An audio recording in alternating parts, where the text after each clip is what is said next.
जय सोमनाथ। नमस्कार। सबका करेंगे दिल से स्वागत। आपको लगता है आप अपने खुद के दम पे जीना सीखो, खुद के दम पे लड़ना सीखो, क्योंकि आपको लगता है कि मेरा भाई है, मेरा कजिन है, मेरा मामा है, मेरा चाचा है, ये अंकल है। आपका वास्तव में कोई भी नहीं है। जब आप खुद पर गुजरेगी तब पता चलेगी। आप एक निश्चित कर लो, इस दुनिया में मेरा मेरे सिवा कोई भी नहीं है। दूसरा है तो ऊपर वाला है। माता पिता होते हैं, उनकी तो बात ही नहीं होती, लेकिन और कोई नहीं हो सकता। आप जो कुछ भी करें अपने दम पे करें, अपनी काबिलियत पे करें, वरना आप एक दिन मुश्किल में पड़ जाओगे। जब आपको जिस चीज़ की ज़रूरत होगी तब कोई नहीं आएगा। आपको ये पता है कि जब आप मुसीबत में होंगे, परेशानी में होंगे, तब आपके साथ कोई भी खड़ा नहीं होगा। ये मैं आपको गारंटी देता हूँ। इसीलिए आपको सब कुछ सूझबूझ के साथ सोच समझ के होशो हवास में करना चाहिए। कभी कभी ऐसा होता है, लेकिन हमको पता नहीं चलता। जब हम पर ऐसी नहीं गुजरती तब तक हमें पता नहीं चलता। आप खूब एक बार अनुभव करके देखिए। ऐसा होता है, ये ज़माना बदल गया है। इस ज़माने में भाई कोई किसी का नहीं होता। मैं आपको सही बात कहता हूँ, वो सिर्फ होता है टीवी सीरियलों में होता है, वो सब काल्पनिक होता है। और इस समय में लोग टीवी सीरियल में देख के करते हैं, ऐसा नहीं करना चाहिए। वो काल्पनिक है, उसमें से कोई पॉजिटिव नहीं लेते। पॉजिटिव भी होता है, लेकिन पॉजिटिव कोई नहीं लेते, सिर्फ नेगेटिव लेते हैं और पॉजिटिव छोड़ देते हैं। क्या समझ में आया कुछ? वही बात है, आपके पास जो भी है। इसलिए मेरे कहने का मकसद, मेरा तात्पर्य, मेरा एक ही लक्ष्य है कि आप आज से एक बात मगज में, अपने माइंड में ठान लो, हमारे काम जो आएगा हम सिर्फ और सिर्फ उसके काम में आएंगे, वरना कभी नहीं। आपको ये समाज, ये दुनिया, अपना परिवार सब कुछ सिखा देगा। अरे हमारे परिवार हमें साथ नहीं देते, हमारा जो भाई है वो हमें साथ नहीं देते, तो इस दुनिया से कोई मतलब नहीं। दुनिया को कहने का हमारा कोई हक नहीं। जब अपना ही अपना नहीं होता तो दूसरे धोखा दे के चले जाते हैं। उनको दोष देने की हमारी आदत नहीं होनी चाहिए। क्यों? दूसरों को क्या दोष दे भाई? हमारा हमारा नहीं हुआ, दूसरों को दोष देने की बात ही नहीं होती। इसलिए मैं कहता हूँ, आप कड़ी मेहनत करो। आप चाहे मजदूरी ही क्यों ना करते हो। अगर आपको ऐसा लगता है, कभी कभी किसी के साथ ऐसा भी होता है, क्यों होता है, कभी कभी इंसान सब कुछ उसका समाप्त हो जाता है, लुट जाता है, कंगाल हो जाता है, पूरी तरह से बर्बाद हो जाता है, तो इंसान माथे हाथ रख के बैठ जाता है। नहीं, उसके बाद हमें क्या करना है? वो टेंशन को गोली मारो, भूतकाल को भूल जाओ, वर्तमान में जियो, और भविष्य में क्या करना है, कल करे सो आज कर, आज करे सो अब। हमें वही कार्य करना है। क्या करना है समझो।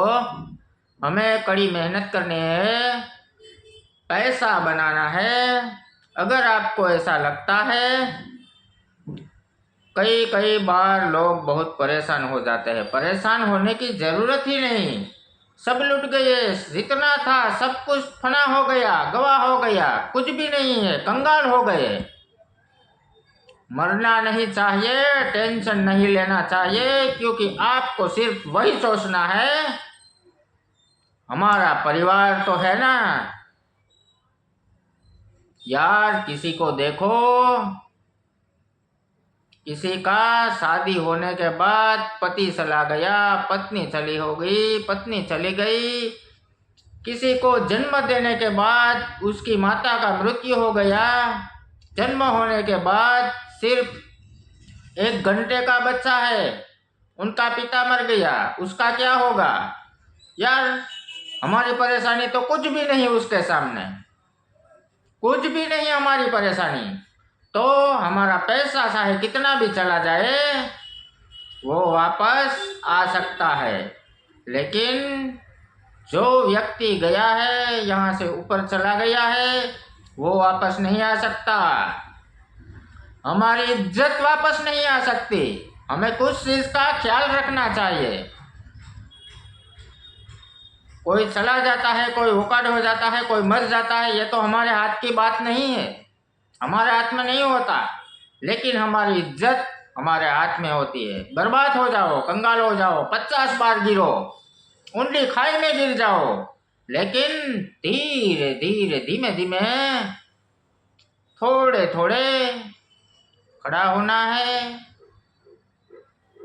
धीरे धीरे चलना है, धीरे धीरे दौड़ना है, फिर रेस्ट लगाना है। लेकिन इसी समय में हमें घबराने की ज़रूरत नहीं है, सुसाइड करने की ज़रूरत नहीं है, किसी के हाथ पैर पड़ने की ज़रूरत नहीं है। भिख नहीं मांगेंगे किसी से, चाहे कुछ भी हो जाए, किसी से भिख नहीं मांगना चाहिए, वो हमारी इज्जत होती है। चाहे भूखे सो जाना, लेकिन किसी से भिख नहीं मांगना। मैं आपको कहता हूँ, ऐसा काम हमारा अपमान होता है और ऐसा कार्य आप कभी नहीं करना। मेहनत कर लेना, मजदूरी कर लेना, लेकिन किसी से भिख नहीं मांगना। और कोई आपको आके तो बता दे कि मैं आपके ऊपर कर्जा हो जाए तो भी टेंशन नहीं लेना। नहीं है भाई, अभी नहीं है तो क्या करें, मर जाऊं क्या आपके लिए? हाँ, आपका पैसा है, कोई बात नहीं, दे देंगे, धीरे धीरे करके दे देंगे, थोड़ा थोड़ा करके दे देंगे। आप सिर्फ इसी समय में अपने परिवार के लिए सिर्फ इतना ही कमाओ, बस खाने की व्यवस्था हो गई, 2 रोटी की व्यवस्था हो गई, बस आज 2 रोटी की व्यवस्था हो जाएगी, कल 3 हो जाएगी, परसों 5 हो जाएगी। आप उसमें से धीरे धीरे करके ऐसी सिचुएशन में से बाहर आइए। फिर आप देखिए, एक समय ऐसा भी आएगा, हमें क्या करना है, जो हम बर्बाद हो गए हैं, कंगाल हो गए हैं, दरिद्र हो गए हैं, निर्धन हो गए हैं, इसका हमें जो लोग हमारा अपमान करते हैं, वो सब दिमाग में रखना है। इसको बताना कैसे है? मार के नहीं भाई, किसी के साथ झगड़ा हो जाए तो वो तो उसको मार देंगे, झगड़ा नहीं करने का, झगड़ा नहीं करने का। अयो, झगड़ा करके तो वो भी बर्बाद होगा और हम भी बर्बाद होंगे। आप किसी के पर क्रोध करते हैं, किसी का नुकसान पहुंचाते हैं, किसी को मारते हैं, इससे पहले तो हमारे अंदर क्रोध आता है। तो पहले तो वो क्रोधाग्नि हमें ही भस्म करने की कोशिश करती है। आपको जब क्रोध आए तब आपको क्या करना चाहिए? आपके पर कोई भी समस्या हो, कितना भी टेंशन हो, कितना भी क्रोध हो, कितना भी कंगाल हो गए हो, आपको सिर्फ मैं वही एक उपाय बताता हूँ, वही एक उपाय आप करिए। आपको क्या करना है? अपनी सांस को ऐसे करना है, सिर्फ 2 मिनट।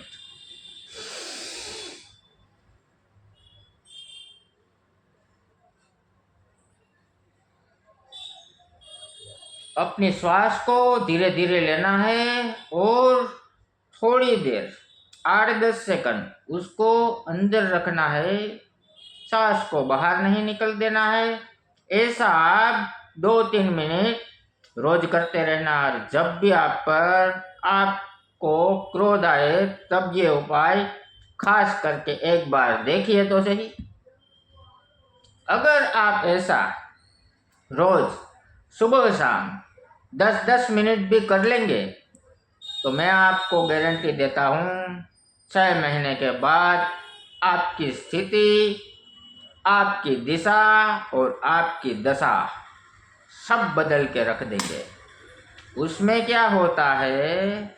उसमें ये होता है हमारा मन शांत होता है, और जब हमारा मन शांत होता है तब हमारा दिमाग अच्छी तरह से काम करता है। जब हमारा दिमाग अच्छी तरह से काम नहीं करता तब हम कोई भी डिसीजन नहीं ले सकते।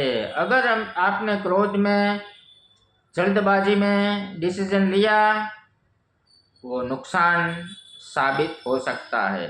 इसलिए आपको कोई भी डिसीजन शांति से लेना चाहिए। हमारा मन जब शांत होता है, हमारी श्वास की जो गति है वो स्लो होती है, तब हमें ये डिसीजन लेना है। आप घबराइए मत, भगवान का नाम लो, लेकिन कभी आत्महत्या ना करे, कभी सुसाइड ना करे, किसी पर भरोसा ना करे। कोई हमारा कुछ भी नहीं देगा और हमारे पास जो है तो वो कोई नहीं ले जाएगा। लेकिन इस समय में कोई भी किसी का नहीं है, ये सत्य है। अगर आपको अब इसी समय लगता है कि ये सत्य नहीं है, आपको कई समय के बाद पता चल ही जाएगा नहीं ये बात सही थी। इसीलिए आप जो भी करिए अपने दम पे करिए, अकेले करिए। अपने अंदर हुनर जो होना चाहिए, हमारा जो जिगरा है वो बढ़िया होना चाहिए। लेकिन एक बात मगज में ठान लो, हमें इस सभी सिचुएशन में से निकलने के लिए सबसे जो आवश्यक है वो है पैसा। इसलिए आपका फोकस एक ही होना चाहिए। मेहनत करिए, 2 घंटे ज़्यादा मेहनत कर लीजिए, कुछ समय की बात है। उसके बाद समय ठहरता नहीं, समय सबका आता है, अच्छा भी आता है, बुरा भी आता है। लेकिन कभी कभी समझो आपका 1000 दिन समय अच्छा आया तो उसमें से 50 दिन बुरे भी होंगे। हमें भगवान को दोष नहीं देना है, नसीब को दोष नहीं देना है। हमें जो हमने कार्य किया था वो जल्दबाजी में हो गया था। हमने हमारी कैपेसिटी से ज़्यादा कार्य को बढ़ा लिया था। हमारा जो बजट है उससे ज़्यादा हमने रिस्क लिया था, इसलिए परेशान होना पड़ा। लेकिन आप इसी अनुभव से बहुत कुछ सीख सकते हैं। वही जो कार्य था जिसमें से हम गुजरे थे, वही कार्य, वही अनुभव, वही सेम सिचुएशन आपको कभी धोखा नहीं देगी। आपका सब कुछ लुट गया, चला गया, लेकिन आपको फायदा हुआ। क्या फायदा हुआ? ये अनुभव आपको फ्री में नहीं मिलता, तो आपको अनुभव मिला है। और जिस समय जिस चीज में से आपको अनुभव मिला है वो अनुभव आपको आने वाले समय में बहुत काम आने वाले हैं। अगर आप जिस सिचुएशन से, जिस परेशानी से गुजरे हैं, तो आपको अपने संतान को ये बात अवश्य कहनी चाहिए। अभी नहीं, कुछ समय के जब हमारा अच्छा दिन आए तब हमारे संतान को पास बैठा के हमें इसको ये समझाना चाहिए, मुझसे ये भूल हो गई थी, ऐसा हो गया था, इसलिए मैं बहुत परेशानी में आ गया था। आप बेटा, आप कभी ऐसी गलती मत करना। उसको भी सीख मिलेगी और वही संस्कार आपकी 7 पीढ़ी तक आपको सुखी रखेंगे। संस्कार देना चाहिए। संस्कार के साथ आज के समय में उसको टेक्निकल ज्ञान की ज़रूरत है। उसको कुछ ऐसी टेक्निकल चीज़ सिखाओ जो उनके अंदर टेक्निकल तर्क वितर्क का ज्ञान होना चाहिए। कभी हमारा भोलापन किसी को नहीं दिखाना चाहिए। जब हमारे कोई दो मीठी बात कर दे और हम भोले हैं भोले हो जाएंगे, नहीं, आपको भावुक नहीं होना है। दुनिया मतलबी है, आपके पास तब आएगी, आपका वखान तब करेगी जब उनको आपके पास से कुछ निकालना है या आपकी ज़रूरत है। आपको भी पता तो चलता ही है, अच्छा इसलिए आया है, लेकिन आपको भावुक नहीं होना है। दूसरी बात, इम्पोर्टेंट पॉइंट है, सब लोग कहते हैं दान पुण्य करो, मैं कहता हूँ दान पुण्य तब तक नहीं करना चाहिए जब हमारे बच्चे के लिए कपड़ा नहीं है, हमारे बच्चे को हम अच्छी स्कूल में एडमिशन नहीं ले पाते, हमारे बच्चे को हम अच्छी चीज़ खिला नहीं सकते, हमारे माता पिता को हम खिला नहीं सकते, हमारे परिवार के लिए हम कुछ नहीं कर सकते, हमारे पास घर का मकान नहीं है, किराए का मकान है, तब कोई मांगने आए तो उसको बोल देना, माफ करना बाबा, आपको पाप नहीं लगेगा। अगर ये आपको पाप लगे तो मैं महादेव की साक्षी में कहता हूँ वो पाप आपको नहीं लगेगा, ये पाप मुझे लगना चाहिए, मुझे लगेगा। मैं महादेव की साक्षी लेकर कहता हूँ, हाँ, जब आपकी अच्छी स्थिति हो, अच्छी परिस्थिति है, आपके घर में सब कुछ है, करिए ना दान, कौन आपको रोक सकता है? कोई नहीं, दान करना चाहिए, खिलाना चाहिए, लेकिन मैं तो ये कहता हूँ जिनको जितनी ज़रूरत है उतना ही देना चाहिए। उसकी बजाय आपको गाय को खिलाओ, कुत्ते को खिलाओ, पशु को खिलाओ, पक्षी को खिलाओ, कीड़ी मकोड़ों जीव जंतु को खिलाओ, वो सबसे महापुण्य होता है। जब आपके पास कुछ भी नहीं है, समझो आपके घर पे कोई मांगने आया, समझो आपने 1 रुपया दिया, 1 ही रुपया है, मैं थोड़ा भिखारी हूँ, 1 रुपया नहीं चाहिए, कुत्ते को आप इतना सा टुकड़ा दे दो रोटी का, वो नहीं बोलेगा, खाने के बाद संतोष होके चला जाएगा। आपके पास जब कुछ भी नहीं है, कर्ज से मुक्ति और आपको सद्धर होने का और आपको पैसा वाला बनाने की मैं आपको एक टिप्स देता हूँ, वो कारगर है। आपको 6 महीने में धीरे ही सही आपकी जो स्थिति है उसमें थोड़ा थोड़ा बदलाव आना शुरू हो जाएगा। हमारे पास दान पुण्य करने की शक्ति नहीं है तो हमें क्या करना चाहिए? 1 मुट्ठी बाजरा का आटा ले लो, उसमें गुड़ मिक्स कर दो, बस आपको उसमें घी डालने की भी ज़रूरत नहीं है। आपको उसको मिक्स करके जहाँ पीपल का वृक्ष होता है वहाँ आपको थोड़ा थोड़ा करके रख दो। 1 मुट्ठी में 5000 जीव संतुष्ट हो जाएंगे। कीड़ी को कण और हाथी को मन, जीव तो सब में एक समान ही है। जो कीड़ी है इतनी सी होती है, जीव उसमें भी इतना ही होता है। थोड़ा हाथी बड़ा है तो उसमें जीव बड़ा होगा नहीं, जीव जीव है। इंसानियत इंसानियत के जगह है, हमें इंसानियत नहीं भूलनी है, ईमानदारी नहीं भूलनी है, किसी का गलत नहीं करना है, किसी का बुरा नहीं करना है। आपको कुछ करने की ज़रूरत नहीं, आपको सिर्फ किसी का बुरा नहीं करना है, किसी को लूट नहीं लेना है। आप इतना ही करते हैं तो भगवान आप पर प्रसन्न रहेंगे।